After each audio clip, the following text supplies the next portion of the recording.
राजभर और दारा सिंह का मंत्री बनना कंफर्म है। मंत्रिमंडल की 6 सीट अभी खाली रखी जाएंगी। हाल ही में एनडीए में शामिल होने वाले सुबह सपा अध्यक्ष ओपी राजभर और सपा छोड़कर आने वाले दारा सिंह चौहान के जल्द अच्छे दिन आने वाले हैं।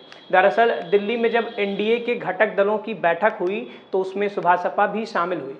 उसके बाद ओपी राजभर ने सीएम योगी आदित्यनाथ, बीजेपी प्रदेश अध्यक्ष भूपेंद्र चौधरी और डिप्टी सीएम केशव प्रसाद मौर्य और ब्रजेश पाठक से भी मुलाकात की। एनडीए में ओपी राजभर के शामिल होने के बाद से ही कयास लगाए जा रहे हैं कि जल्द ही वो योगी मंत्रिमंडल में फिर से शामिल होंगे। सूत्रों की माने तो 7 अगस्त से पहले ही यह मंत्रिमंडल विस्तार हो सकता है, जिसकी जानकारी दोनों को दे दी गई है। इसलिए 2 दिन पहले ओपी राजभर ने खुद मंत्रिमंडल में जल्द शामिल होने की बात कही थी।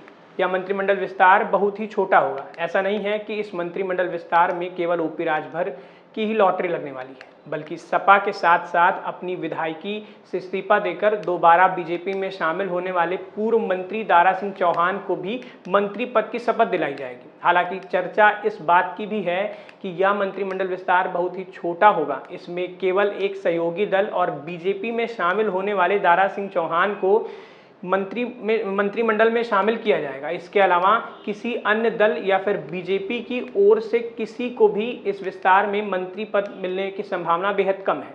हालांकि इस मंत्रिमंडल विस्तार पर राजभवन से फाइनल मुहर लगनी बाकी है।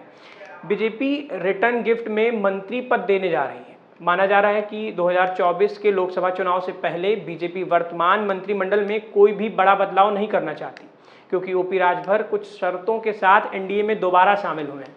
वहीं दारा सिंह चौहान से अपनी वर्तमान विधानसभा की सदस्यता से इस्तीफा देने के बाद बीजेपी ज्वाइन की है।